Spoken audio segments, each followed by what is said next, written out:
Let's talk about polyatomic ions. Most people hate them. What is a polyatomic ion? Let's break down the word. Polyatomic. All right, so this is a group of covalently bonded atoms that have an overall ionic charge. So instead of just being like nitrogen -3, it's going to be like nitrogen and something else with a net charge. So it's a group of nonmetals that have an overall charge.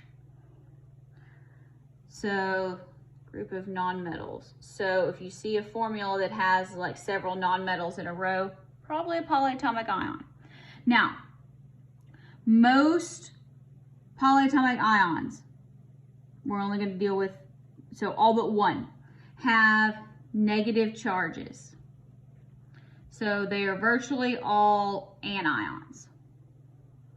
There is only one common polyatomic ion with a positive charge. When you're dealing with your polyatomic ions, the one that is found most commonly is going to end with the suffix ATE. So here's a table. You have options. It's a vocabulary. You can make some flashcards and you can memorize all these if you want to.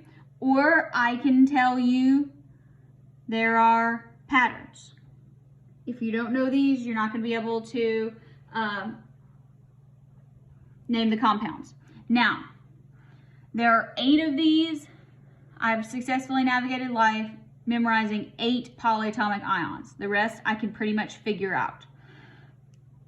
Put a star by these. These are the ones you absolutely have to know. Name and formula.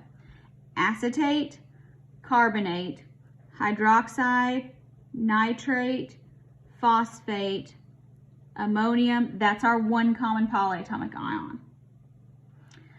Chlorate and sulfate. 1, 2, 3, 4, 5, 6, 7, 8. Can you memorize those? I will tell you, I had to memorize these. I had a quiz on them on my first day of 10th grade high school chemistry. This is college chemistry. If I can learn how to do this when I was 14 years old, you can do it. So let me teach you the rules for polyatomic ions. Take the time to learn the rules.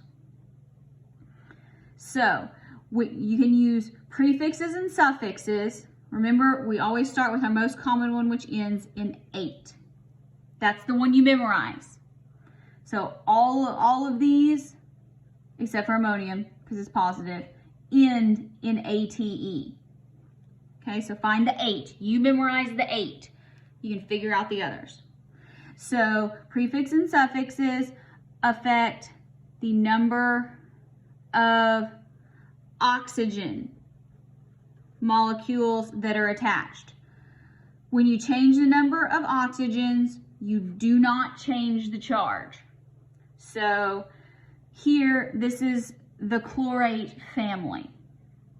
Now, chlorate, you should remember or memorize, chlorate is ClO3 - 1. So this is chlorate. Now, because this is our most common form. So now, when we have one more oxygen, so one more, we call that perchlorate. Notice, still the same charge. These all have a charge of -1. Now let's start subtracting oxygens. Now you can't get there unless you know what your base is. Okay, so when we have one less oxygen, we call that chlorite. So we use ITE. So here, this is per as a prefix. All right, when we have 2 less, we're going to use a prefix and a suffix. So this is Hypo Chlorite. So here you have hypo, and then you also have a suffix, hypoite. And then we have no oxygens. This is just chloride. Now, this affects of your 8 basic polyatomic ions. It goes the same for carbonate, chlorate, nitrate, sulfate, and phosphate. So now let's look back up here at the table. So see here you have nitrate, you also have nitrite. So see, you can memorize that, or you can just figure it out. So here, chlorate, chlorite, hypochlorite. So that's 3 you don't have to memorize.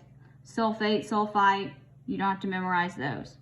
Learn the rules. It's so much easier because then you can figure things out intuitively rather than memorizing. It is worth the time.